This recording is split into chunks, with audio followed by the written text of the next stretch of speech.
Good evening and welcome to TNC Live. I'm Raghav and you're watching TNC Live channel. Today we have a very special program on the life and techniques, the life and teaching of J. Krishnamurti.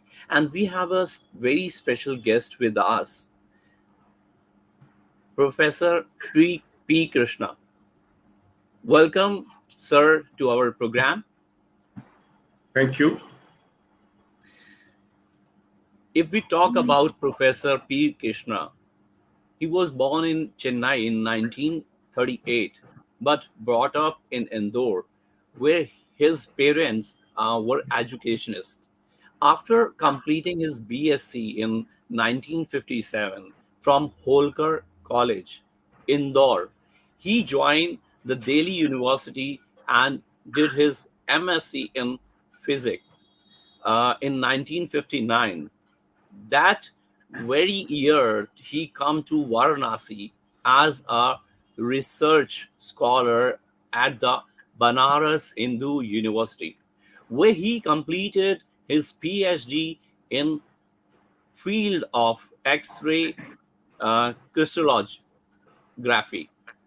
His PhD thesis was published by John Wiley and Sons, New York, as a book entitled Polymorphism and Polythesis in Crystals in 1966 and later translated into Russian by the Academy of Earth Sciences in USSR.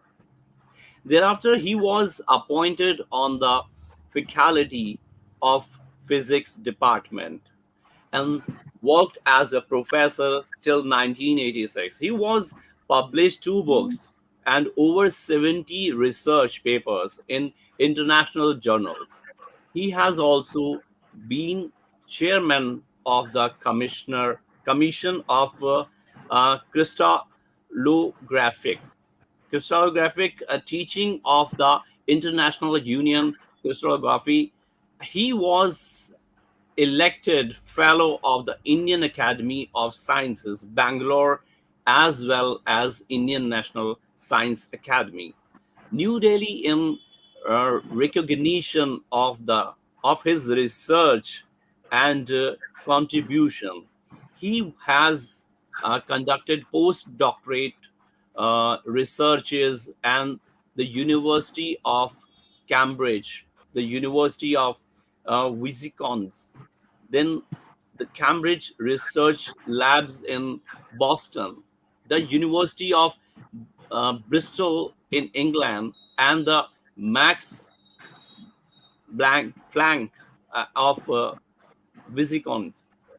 Then the Cambridge Research Labs in Boston and University of Bristol in England, and the Max Planck Institute of Stuttgart, uh, while on study leave from BHU at different time during his career as a scientist. So very warm welcome to P. Krishna. So we just would like to know about this, the life and teaching of J. Krishnamurti. Because most of the people, they know about J. Krishnamurti, but some of the people, they don't know about the J. Krishnamurti. So we just first know about him.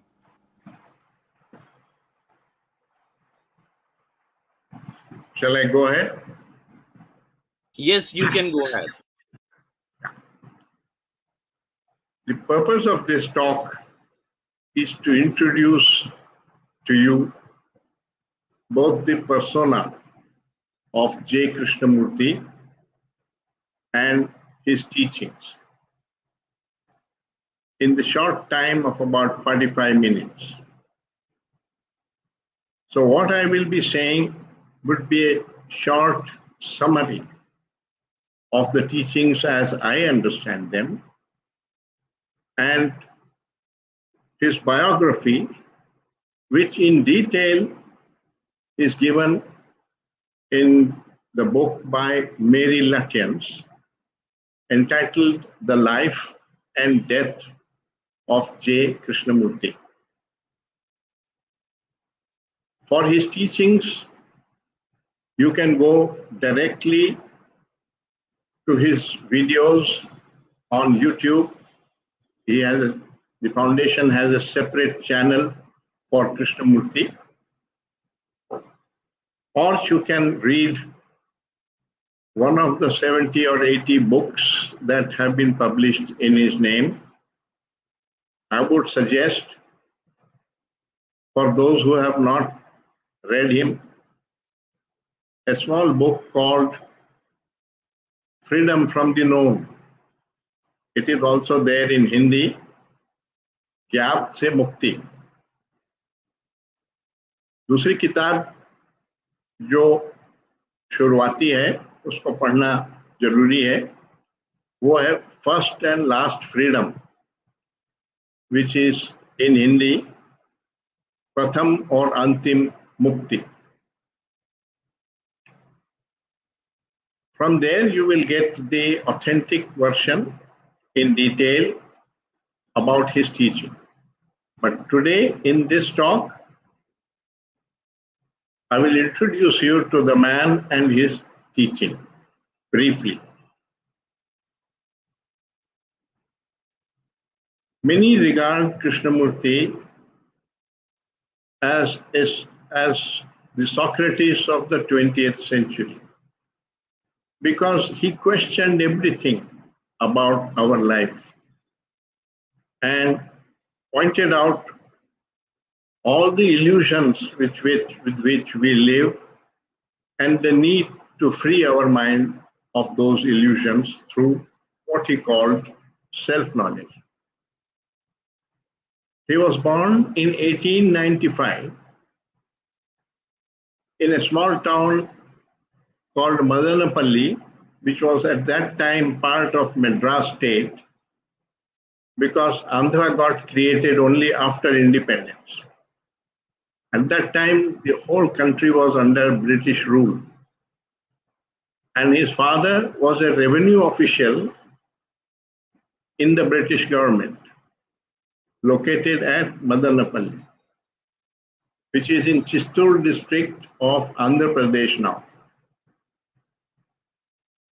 His mother was a housewife, and he had 10 brothers and sisters. He himself was the 8th child of his parents. But many of them died. In those days, there was not this kind of health care available to people. And when he retired in 1907 as district magistrate of that town,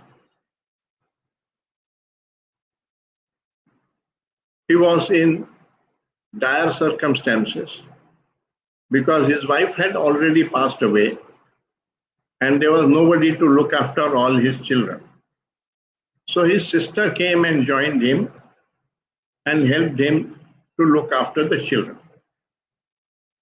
Now the father, his name was Narayanaya. He was a theosophist and he a great admirer of Mrs. Annie Besant, who was president of the Theosophical Society in Adyar, Madras, now known as Chennai. So he wrote to her that he wanted to come and work for the Theosophical Society. And she offered him a position as assistant secretary. So he went down to Madras, took a small residence outside the Theosophical compound with the rest of his family, which had by now only 5 children. Krishnamurti and his younger brother, Nityanand, used to go and play on the sea beach near Adyar. And that is where he was spotted by one Mr. C.W. Leadbeater, who was an Australian theosophist who had a lot of occult powers. Occult powers means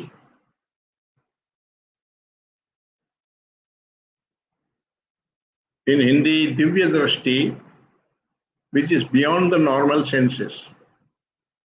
So he could see certain colors around the brain of an individual, which is called the aura. And he looked at Krishnamurti aura and he said, it's the most extraordinary aura. There is no trace of selfishness in it.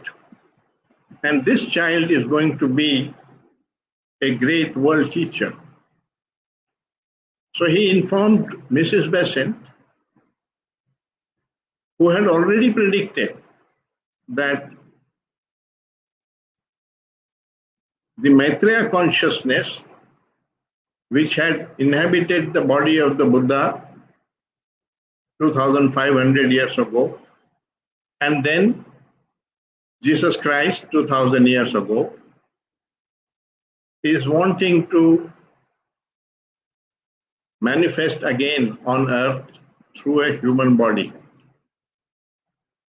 So they chose Krishnamurti for this and announced to the world that he is going to be the vehicle of the world teacher. So Krishnamurti's life is both a mystery and an enigma and poses a great challenge for all of us, all humanity. Because this boy was quite dull. He couldn't pass any examinations. People who were trying to tutor him told Annie Besant that he is extremely dull. His younger brother is brighter. But they never changed their mind. They had certain divine messages which told them that this is the boy who is going to be the next world teacher. So in 1911, Mrs. Besant in London, she was a famous personality already at that time, announced in her lectures entitled The Coming of the World Teacher.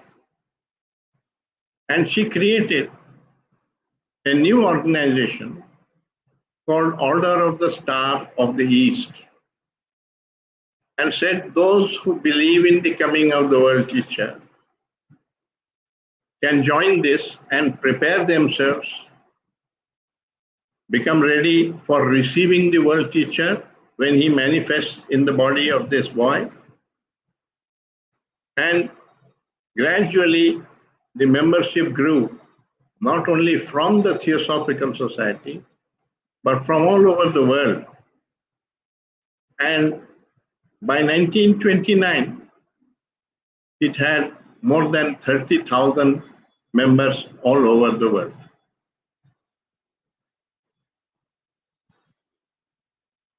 She took the permission of Krishnamurti's father to adopt him as her son, because she said he is going to be the world teacher and we would like to educate him. The father was very poor and was quite impressed with Mrs. Besant, and he agreed. So legally, Krishnamurti was adopted by Mrs. Annie Besant and brought up in the Theosophical Society. But he was not willing to come alone. He was very attached to his younger brother, Nityanand. So he insisted that he'll come only if Nitya can also join. And so Mrs. Besant agreed, and both these children were adopted and tutored in the Theosophical Society. He was made the head of this organization called Order of the Star of the East, and she made that organization independent of the Theosophical Society because she said all world teachers have broken away from the past. The Buddha broke away from the Hindus. Jesus Christ broke away from the Jews and brought new light into the world. So she said, we must not expect this world teacher to accept theosophy and all that we say in the Theosophical Society. He may also leave us, and therefore she made the organization independent of the Theosophical Society. They sent both these children to England to get educated, and they wanted them to be prepared for entrance into Cambridge or Oxford. They were tutored at home. They now lived among elite nobilities of London, near Wimbledon. So suddenly they were transported into a new culture and a new level of luxury and care. But Krishnamurti could not pass any examination. And Bernard Shaw, who was a colleague of Annie Besant, used to laugh at her prediction and say, Annie, is this your Messiah going around? But she never changed her mind. The younger brother Nitya was very bright and did well at the exams and eventually joined the bar and qualified as a lawyer. But Krishnamurti couldn't get admission into any university or college. So he was tutored at home, mainly in languages. So he knew English and French and Italian. And he could speak those languages because they said here he is a world teacher. When the Maitreya consciousness manifests, he will need to use these languages to express the teachings of the Maitreya.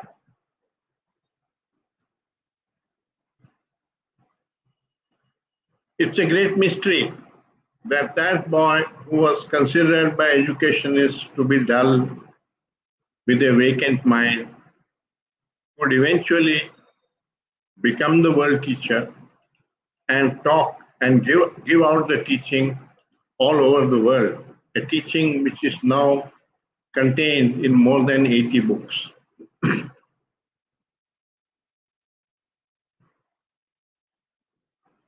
In 1922, he was living in Ojai, near Los Angeles in California, on the Theosophical Estate. And there he was meditating under a pepper tree, when he had his first mystic experience where he felt one with the whole of the world around him. In his biography, you will find a description of that experience. Thereafter, he started inquiring and learning for himself. And in 1925, at the age of 30, he was asked to come to Madras, and he declined because his brother was seriously ill with tuberculosis. In those days, there was no cure for tuberculosis. But he was told that the divine messages have come, that the brother will not die. He will be safe. So you can come. And he believed in both Leadbeater's and Annie Besant's predictions. And so he started out on the ship. But while on the ship, he received a telegram, first saying that from his brother saying illness more serious, and then another telegram saying he has died. That was the first great experience of sorrow which Krishnamurti encountered on the ship. Those who were eyewitnesses traveling with him said he became like mad for 5 or 6 days, raving all over the ship. But before the ship landed in India, because it used to take about 15 days for the boat to come, he had written a letter to his friend saying, I have experienced sorrow, personal sorrow. I am through with it. I have cheated death. What it means to me is that he was saying that death came in the furrow in order to trap me in self pity and sorrow. But I have learned from this experience and I have freed myself.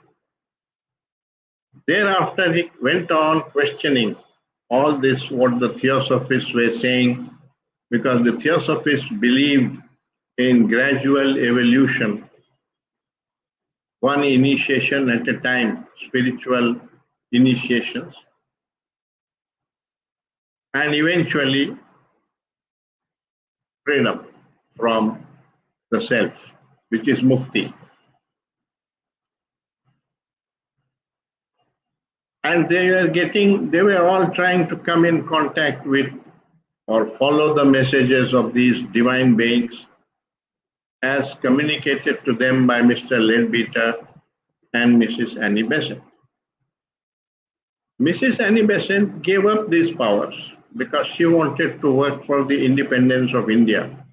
And you should read separately, maybe also on Google, her work for India. She worked with Gandhiji for the independence of India, and she was interned by the British in a prison or in a house arrest in Uti. So she said, why I want to devote myself to this cause of India's freedom and the education of its people. And therefore, I cannot carry on with this religious work of occultism. So she told Leadbeater that you continue this work.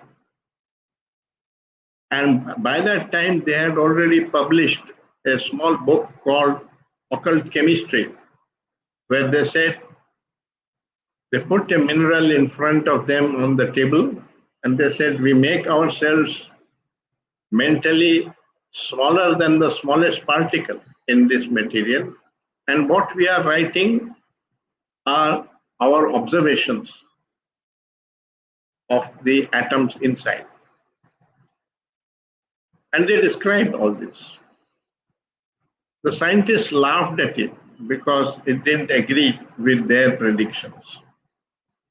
They said, we don't know your science, but what we are writing are not theories and fanciful speculations, but they are acts of observation. Later on, when science developed into elementary particle physics and quantum mechanics and so on, and discovered quarks, they found that there was a lot in common between what science was saying and what they had written in 1908 in the book Occult Chemistry. So that is evidence that they really had these powers beyond normal senses.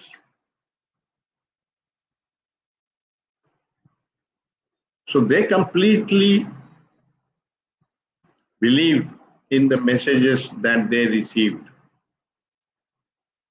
Krishnamurti also believed for a long time, but then when his brother died, he found that you can't depend on these messages. You have to find out whether they are true or not. So in some later teaching after that, he said, don't depend on anybody, neither dead spirits nor the living. You must inquire whatever you hear, whether it's a divine message which you hear or it is from the mouth of a sage in the world. Don't just accept it. Listen to it, investigate it, and find out the truth for yourself. And he did that. And he questioned everything that the theosophists were saying. He questioned whether there was such a thing as spiritual development. He questioned whether it could be measured as first initiation, second initiation, and so on. Whether there was a rigid path to be followed. And he discovered that what you need is self-knowledge, not belief in authority or worship and so on. So in 1929, in the presence of Mrs. Besant and Leadbeater and some 3,000 or 5,000 delegates who had collected together in Holland at a camp which he was conducting, he announced that truth is a pathless land and you cannot approach it through any religion, through any organization. You have to discover it in yourself. And thereafter, he gave talks all over the world, which are the body of his teaching. I'm going to tell you I'm going to summarize the essential content of that teaching. Though it is in the form of more than 80 books, it rests on a few cardinal truths that he revealed, which can be regarded as the pillars of his teaching, on which the rest of the scaffold is built. And I'll refer to these pillars of his teaching. The first truth which we need to understand is that he said, don't accept anything that I say. What I say does not communicate the truth to you, but it points to the truth. You must investigate it, and you can come upon the truth for yourself. Then it becomes truth for you. So truth is not an idea, but a perception. And only you can come upon that perception. This was similar to the Buddha's teaching, who also said that you have to be a light unto yourself. You cannot get this light of truth from anybody else or any book. So you must investigate.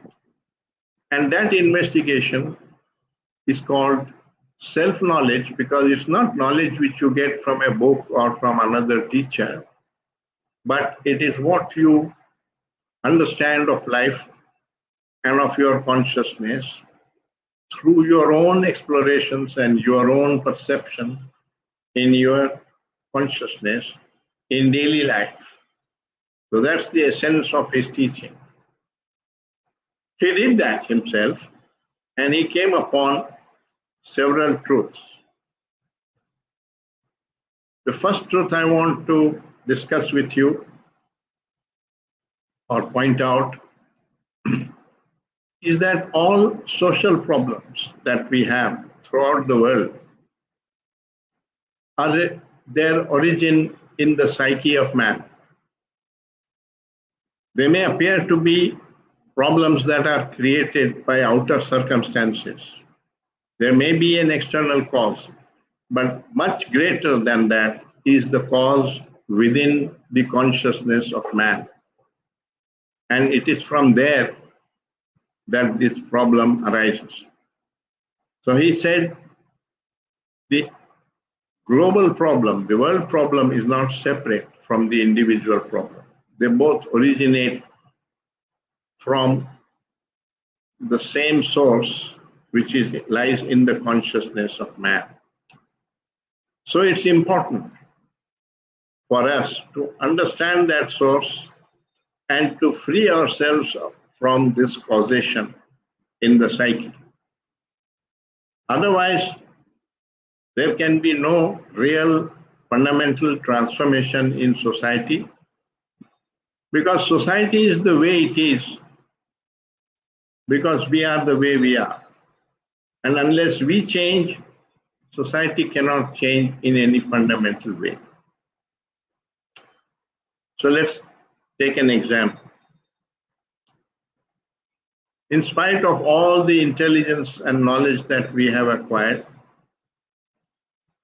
we find that we are still with war and the potential for war.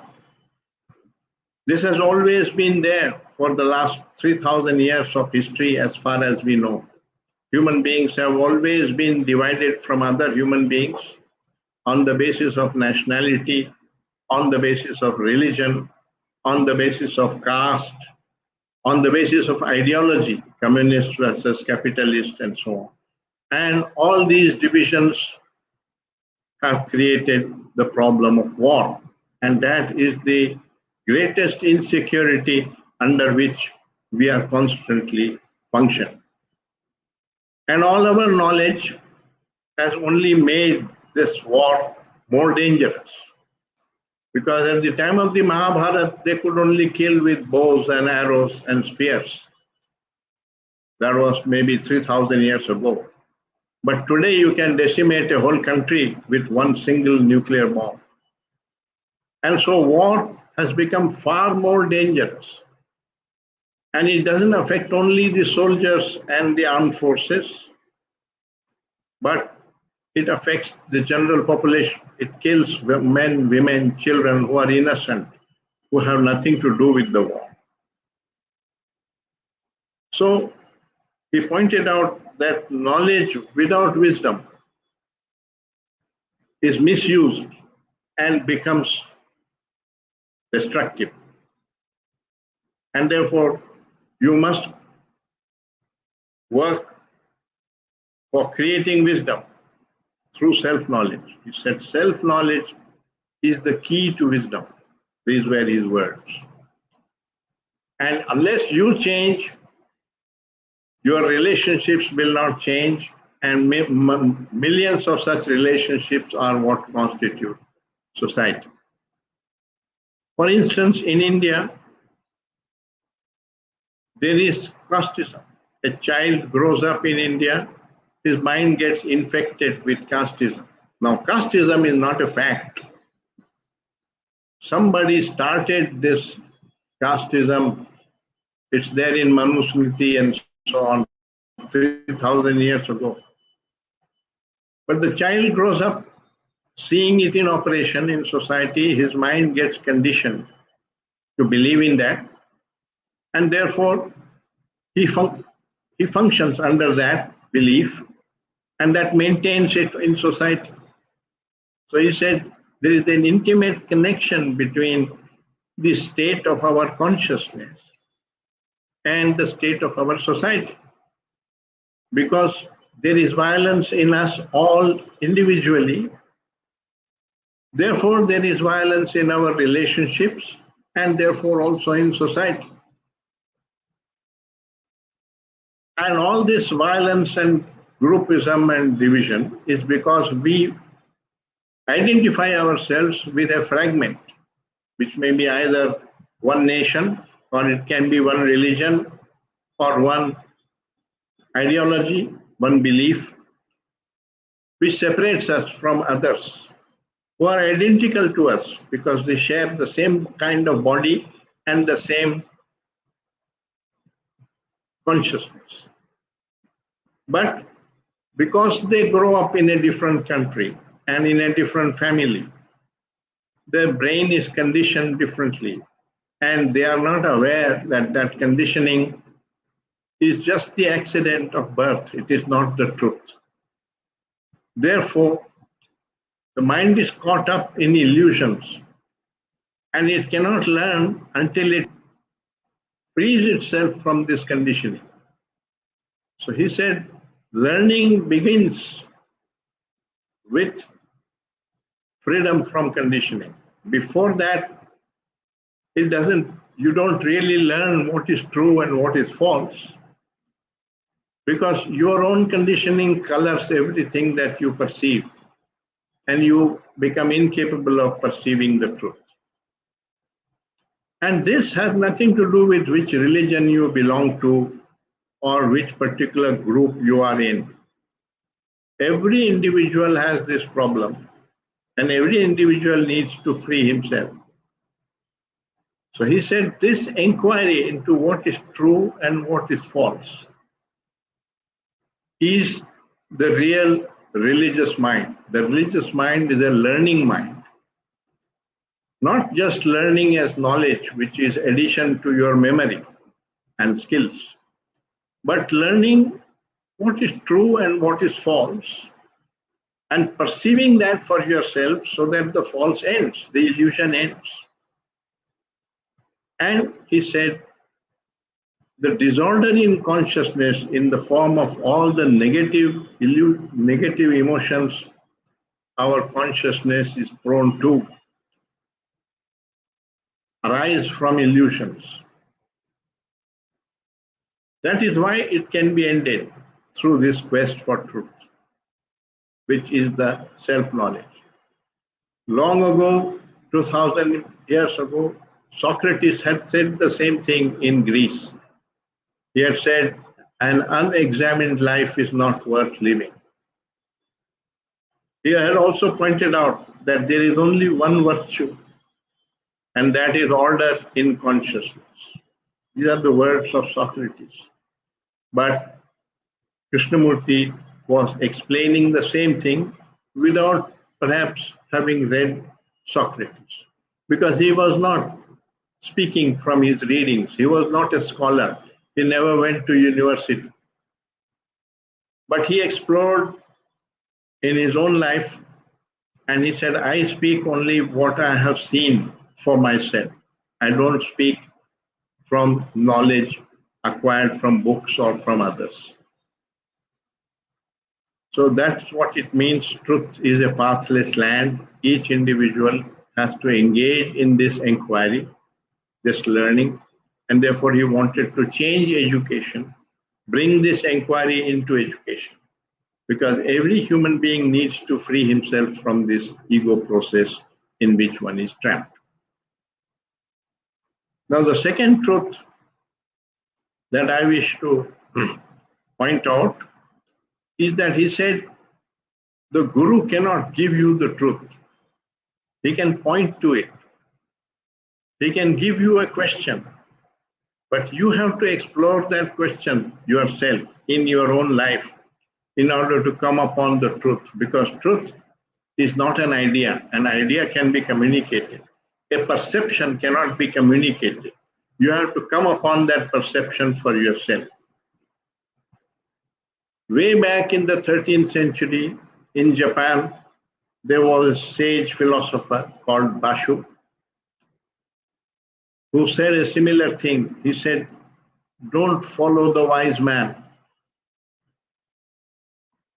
Go after the wisdom he acquired. Acquire the wisdom he acquired. So Krishnamurti said, you can't follow the wise man. The whole model in religion was that the Guru is an ideal and you can follow him, the Guru. But he denied that. He said, you cannot follow the Guru because you don't have his wisdom. Let's examine that. Supposing I say I am a follower of Gandhi.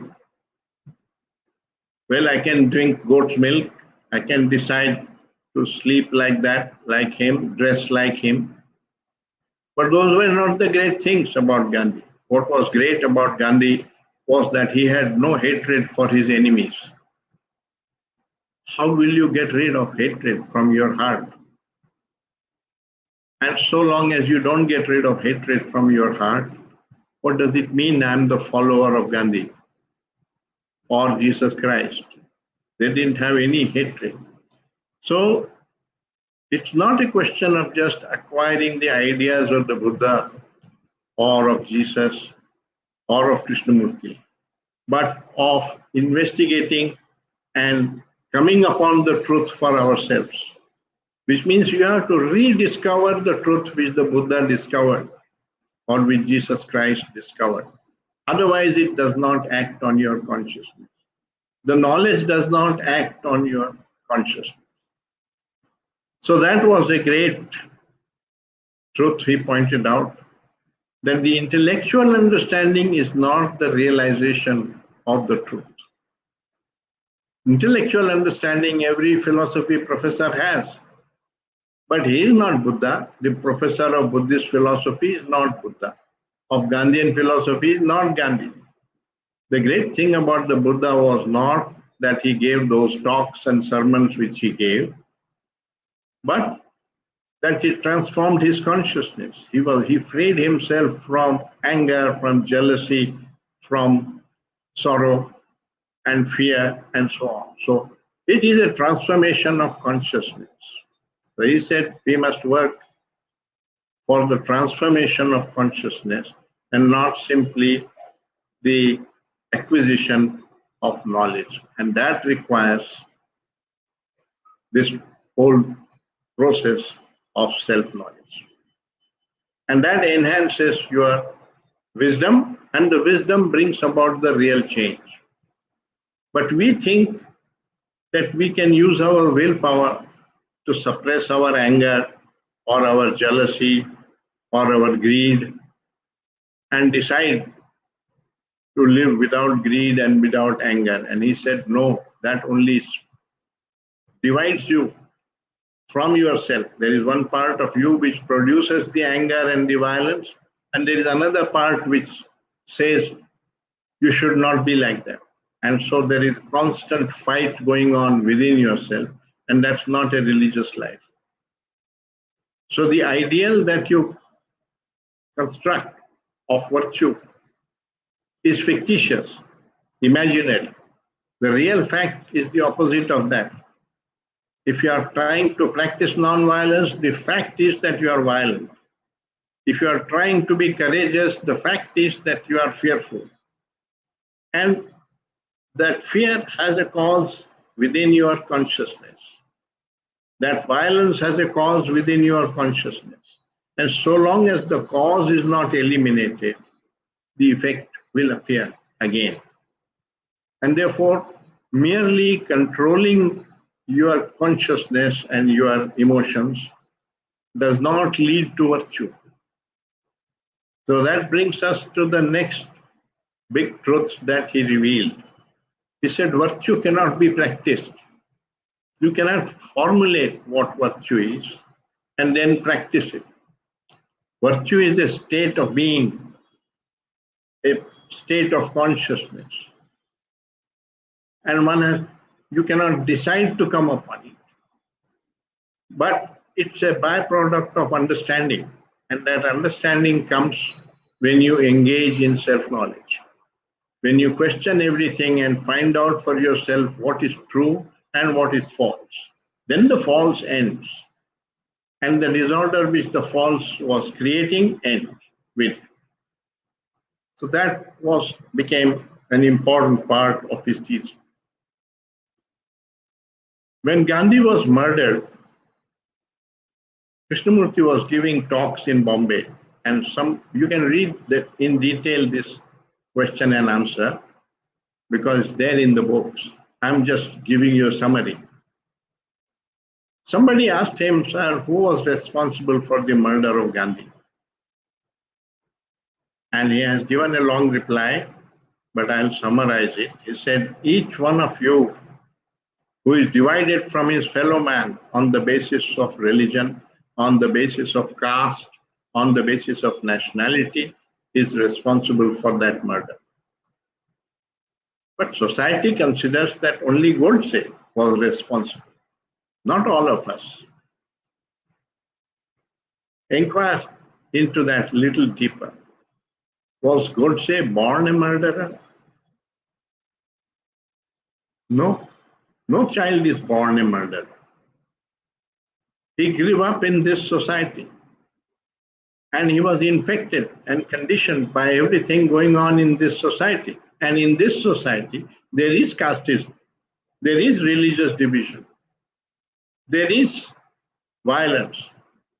And so that boy grew up and got conditioned into all this and became a murderer, started hating Gandhi and pulled the trigger. The law catches hold only of the man who pulled the trigger. But who created this society? All of us. All of us are maintaining that casteism, that religious division, and so on. And that's why the child grows up, gets infected with all this, and his mind gets conditioned in that way. Therefore, all of us are responsible for all the wrongdoings going on anywhere in the world, though we think only the people in that corner of the world are responsible for what is happening. So he gave a much deeper significance to it. It's like saying, because there is violence in each one of us, all of us together create a sea of violence. And in that sea, there is a storm, sometimes in Kashmir, sometimes in Los Angeles, sometimes in the Middle East. And we think the people of that place only are responsible. But we are all contributing to that sea of violence. So that's another teaching. And to come upon virtue is this transformation of consciousness, for which you need self-knowledge, which is this inquiry into what is true and what is false. This inquiry is not just an intellectual inquiry.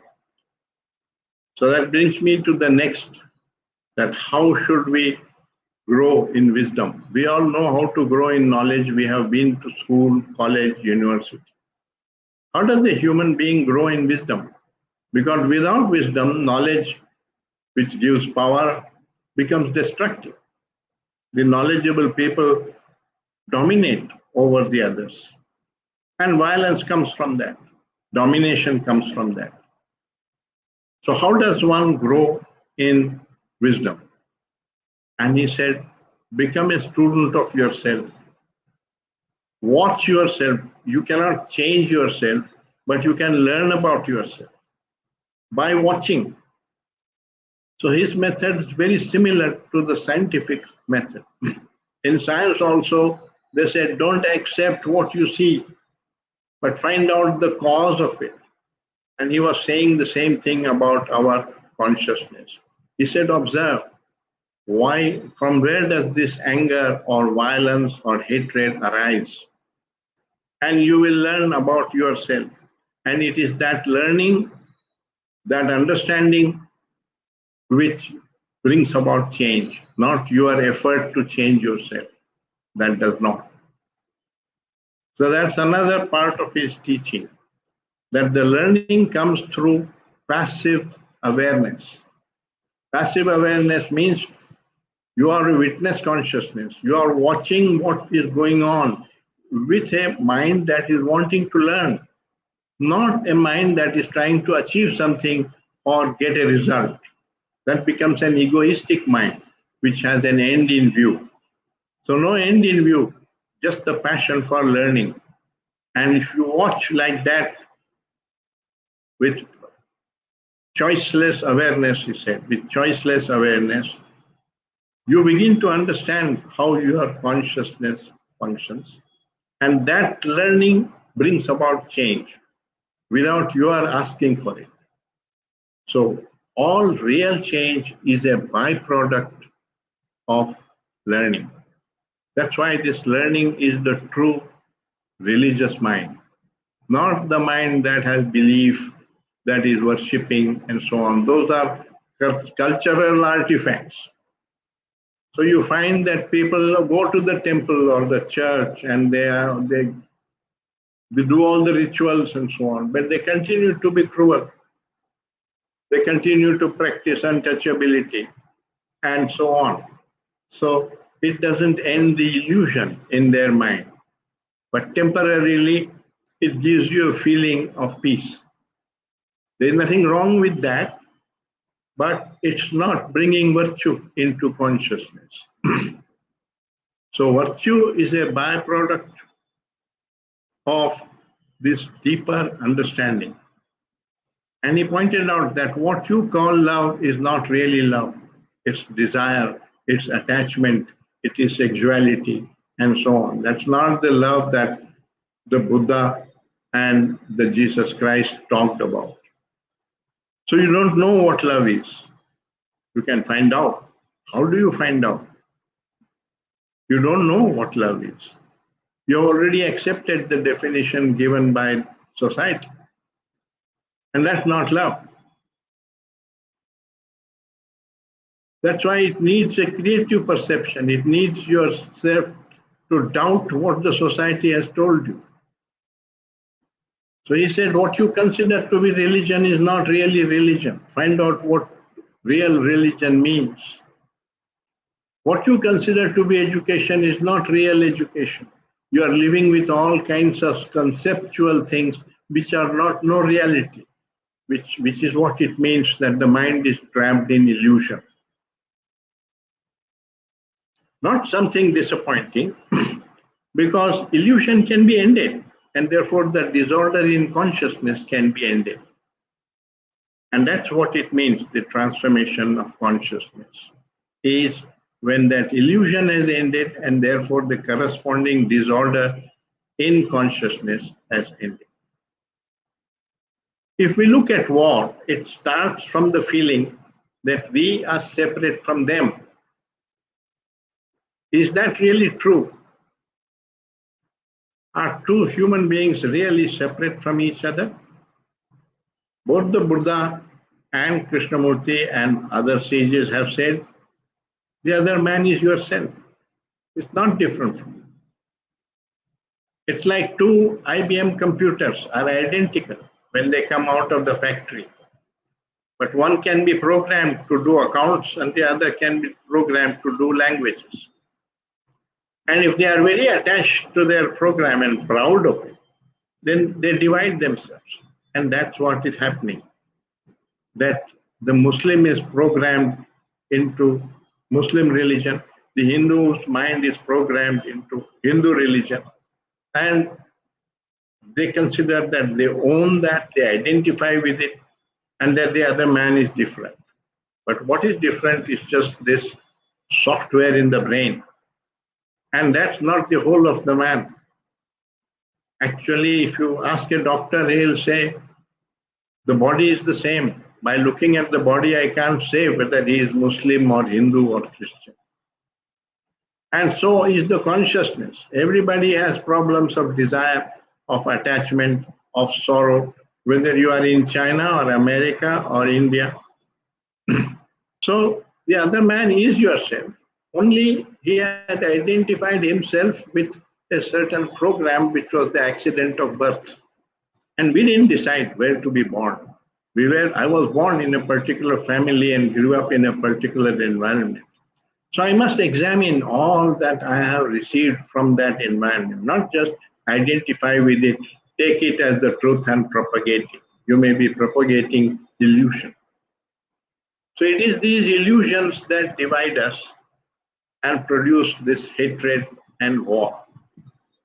So all terrorism, all rioting, all violence is born out of this central cause. And when you identify yourself with a fragment, that is what creates separation from the rest of the world. And you live in a thought world of your own creation. You don't live in the real world of nature. Animals do, because they are not capable of doing all this imagination and creating illusion and so on, which our mind is capable of. So they live in harmony with nature. And so did man for a very long time. But eventually, as our knowledge grew, as so-called intelligence grew, and our power increased, somewhere our mindset changed and we started looking upon nature as a resource for economic development. And we exploit it with all the power which science put in our hands. And that is what has created all these ecological catastrophes and all the problems that of global warming and ozone layer depletion and all that. Because the way we relate with nature has completely changed after the Industrial Revolution. So that's what it means, that the problems that we are facing are coming from our own consciousness. And if we don't end it there, You can try to do the patch up of the external circumstances, but the problem will come again. It's like having boils all over your body, one after the other. You can go on treating each boil separately without ever inquiring why you are getting so many boils on your body.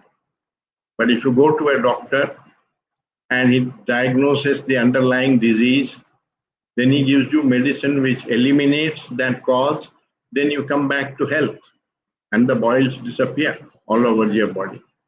It's a similar thing that happens in our psyche. These illusions are those boils, and from there, the underlying disease is these illusions in the mind. And if we don't free ourselves of them, they keep erupting. And you can see that as the Kashmir problem got solved in the last 75 years. It started in 1948.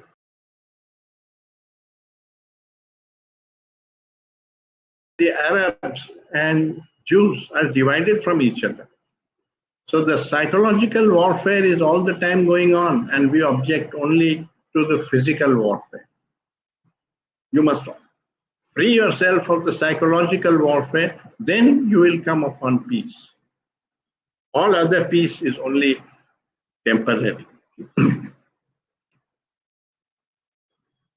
So, friends, that is in essence the pillars of his teaching.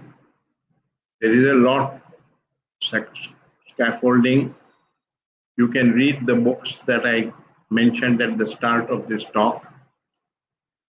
And after you have read those books, I would recommend you to read 3 volumes which were his diaries, which are called Commentaries on Living. In Hindi, after translation, they are published as Jivan Bhashya. In that, someone comes to him to meet him with his problem in life. That man is from society and we can easily identify with him and his problem because we are part of that society. And you hear the dialogue between Krishnamurti and that man. And towards the end, you see how this wise man looks at that problem. It's just 3 or 4 pages, each of these chapters in the book. But if you read it, one chapter at a time, not like a novel, the whole book, and dwell on it, what he is saying, you grow a lot in your understanding of yourself. That's how you come upon self-knowledge. You have to do the work. You have to do the inquiry.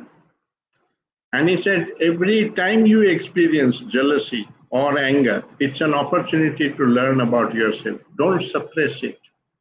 Watch yourself from where does it arise and learn about yourself. It is that learning which will transform you.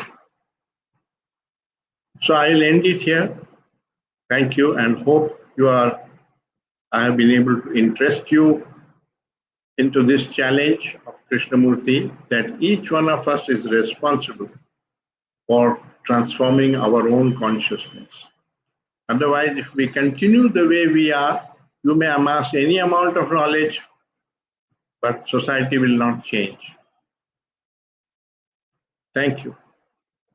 Thank you so much that you have tell us about life of J. Krishnamurti and his teaching. There is one question from Harvinder Singh. This question is, can Professor Krishna explain in detail where Jiddu Krishnamurti has described his enlightenment experience? I mean, name of the book. Yes. There are 2 biographies which are standard biographies which he had authorized. One is The Life and Death of Krishnamurti by Mary Lutyens. It has been translated into Hindi, and the title of the Hindi book is Krishnamurti, Ek Jeevani. The other book, which describes mostly his work in India, is Krishnamurti, a biography by Upul Jacker. Upul Jacker was culture minister in Indira Gandhi's cabinet. She was greatly interested, she and her sister were both greatly interested in Krishnamurti's teachings, and she had several dialogues with him, and she wrote this biography.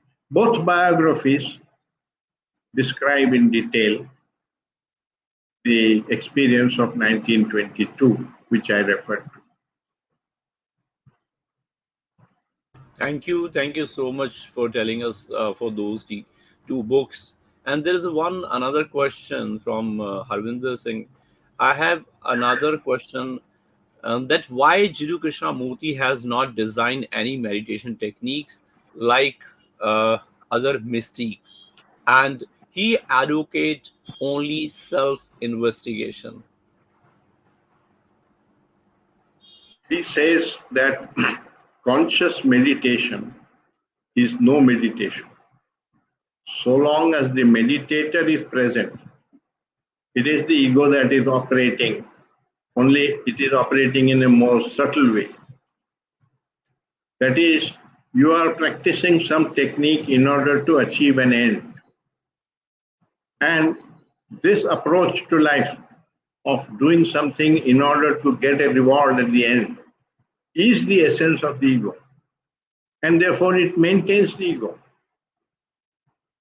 Whether you go to the temple with the idea of begging for some favors from God, or you do this meditation techniques in order to achieve peace or get some happiness for yourself, in both cases, your concern is yourself. You are not really understanding. You are not really coming upon virtue. So he said, first come upon self-knowledge.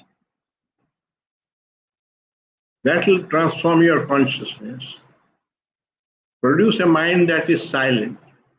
Then real meditation takes place in that silent mind. It's not created by you. It's coming from the unknown, the vast unknown in which we live. But we are completely occupied with the known, and all thought is born of the known. And we live in this world of the known. So that's why one of his books is entitled Freedom from the Known. Ya Gyat Se Mukti. So you can't really consciously sit down and meditate. You can, but it will not produce freedom from the ego. It will produce whatever any technique produces. If you do yoga, your body will become more supple and so on, which is a good thing. It is not saying that you should not practice anything, but just be aware that practice does not bring virtue into consciousness. Thank you so much. I would like to say to our all viewers, if they have any question from in their mind, they can write it down here, and they can comment. They can send in comment, and they can ask. And thank you so much, sir, that you have. Okay, I think there is a one more question. Okay. I understand the designer of image that we create about ourselves and about others. So one can be aware of this when meeting new people, but what can one do about the existing images of known people? Good question. See, most of our decisions are based on images. We form images of our own wife, of our own self, of our neighbor, of others. And on the basis of those images, we decide whether how much to relate with them and how to relate with them and so on. So it's a very serious problem. And unless you free yourself of the image, you're not really relating to that man. you are relating to an image. For instance, we have an image about a Muslim. Then, as soon as you know that this man is a Muslim, that image interferes and tells you that this is a bad man and so on, if you are a Hindu. And you should be cautious of him and so on. But actually, that man may not be that way at all. You have not interacted with him, you have not actually seen him what he is, and you are just scared because of the image. So the image is illusory, and that illusion produces fear, suspicion, doubt, distrust, and all that. Now, your question was how to be free of the image. You cannot decide to free yourself of your image because you don't know that those images are false. That's one of the difficulties of ending illusion, that the mind that is in illusion is not aware that it is in illusion. So the truth is not known, and therefore it's a creative perception of something that is beyond the known for that mind. And that's the difficulty of this religious quest.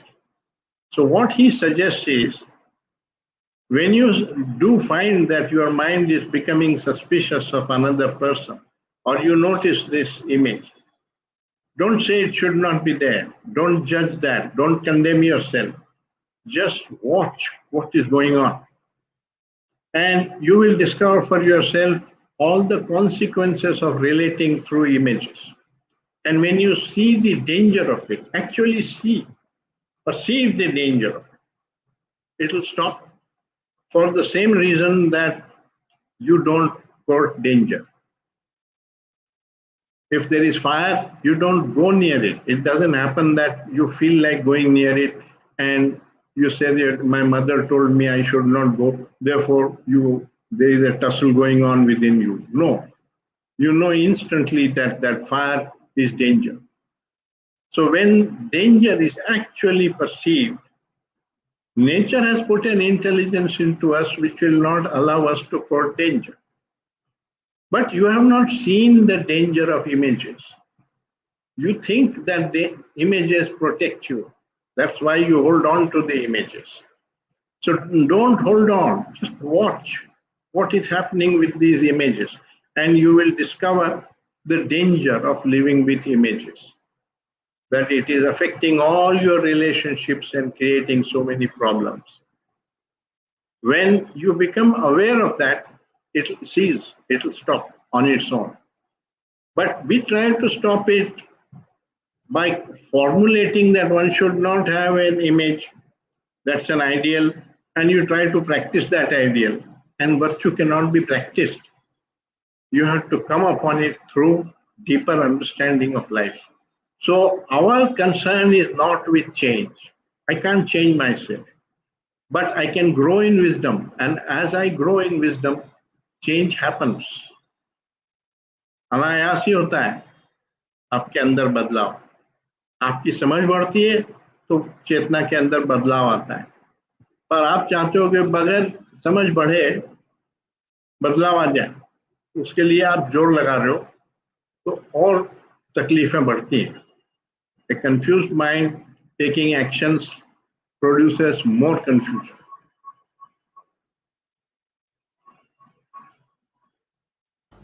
Thank you so much for giving us a brief detail, okay, about J. Krishnamurti and his teaching.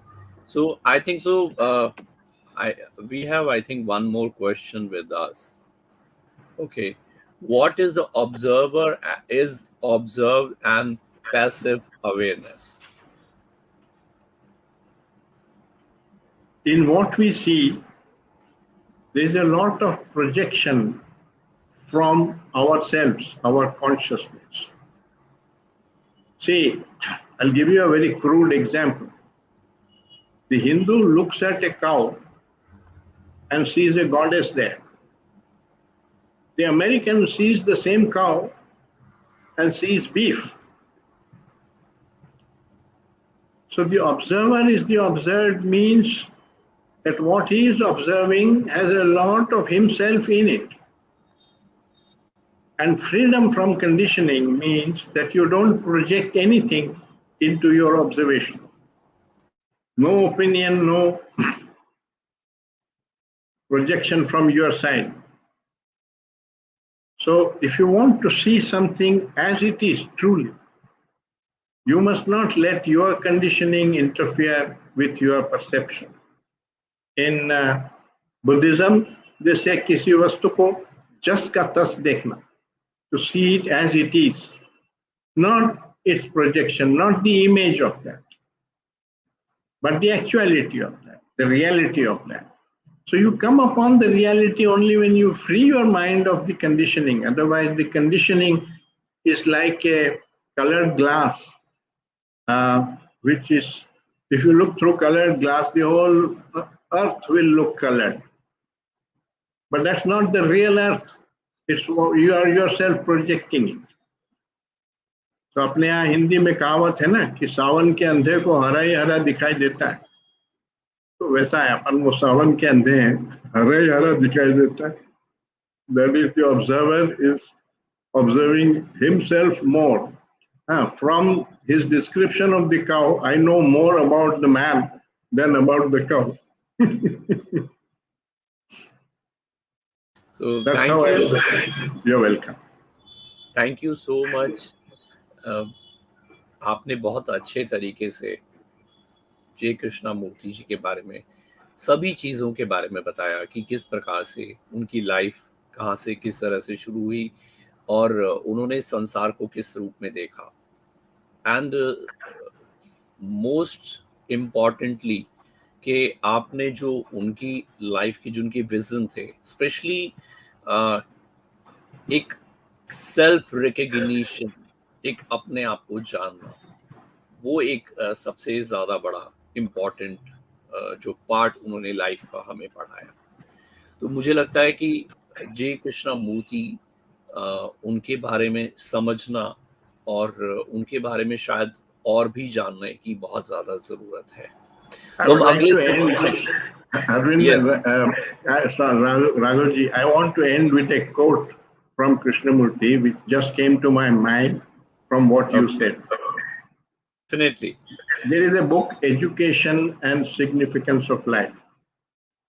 In that, in chapter 2, the very first sentence, he says, the ignorant man is not the unlearned, but the one who does not know himself. And the learned man is stupid if he thinks his learning will bring him understanding. That means you don't come to wisdom through knowledge. You come through self-knowledge, which is not knowledge. It is unlearning the false in the mind. Thank you so much. But there is a one thing from Shakti Kumar, passive awareness के बारे में रह गया. Yeah, this, if you can watch without bringing in all your opinions and projecting images into what you are watching, then what you see is reality. Let me give you an example. Do we have about 3-4 minutes? Raghav, can I take about 3-4 minutes? Yeah. Yes, definitely. Yeah. You know, Sania Mirza plays tennis, and one of the first girls who has come among the first 100 tennis players in the world, has become famous. Now, when she plays tennis, she wears the tennis dress. When the Muslim cleric looks at her, he is horrified that a Muslim girl is exposing her legs. So he issues a fatwa that she should not be allowed to play. That is his reaction to that. The press photographer goes to the game He's interested in getting a sexy picture for his magazine or newspaper. And so he looks at the game from that point of view and wants to click a picture which would be sexy. So he is also not really watching the game. The umpire is interested in checking whether the foot was inside the line or outside the line, where the ball fell, and what the points and the scores are. So he also is not able to really watch the game because he is watching at some particular points of the game, not the whole game. So each one is projecting into what he is seeing from his own desires inside. Now, passive awareness means can you watch like a witness? The man who goes there just to see the game has no motive behind it, watches the game and sees the beauty of the game. That is passive awareness, to watch your own consciousness without any opinions about it, without reacting about it, without judging it, just to watch in order to understand. Like the scientists, I mean, they watched the planets, no, and they recorded the planets, that how does it go, how in how much time it comes back, and all that. So all the observations were done without knowing what it's going to lead to, but just trying to understand nature, right? So let the motive be the understanding of oneself and not the desire to change yourself or to get some reward from this uh, application. Otherwise, it becomes an egoistic activity. So it's the witness consciousness, simply aware for the sake of understanding, for the sake of growing in one's understanding, with no motive, nothing that you are asking for yourself in that observation. That is what love is. Love is when you relate with a person with affection without asking anything in return for it. That's love. So everything can be done with love, and the same thing can be done with ambition or with ego. And all the problems come from the ego and the ambition. And so you must always look without the self interest. In the end, I would say the greatest illusion, one single illusion of whole of mankind, is that it thinks that approaching life with self-interest is in its self-interest. It's not. Because we are all approaching life with self-interest. That's why all these quarrels, everything else, whatever is happening in society, is a manifestation of approaching life like that. That approach is illusion. Thank you so much, Professor Krishna, and thanks for coming on our TNC live show and to tell us about J. Krishnamurti and his teaching and on his life. Thank you so much. And thank you, viewers who are watching this program. And I hope you got all the answers of your questions. And we'll be soon going to do one another program on J. Krishnamurti and other things. Thank you so much, Professor P. Krishna. Thank you so much. You're most welcome. Thank you for having me Thank you. on your TV. Thank you.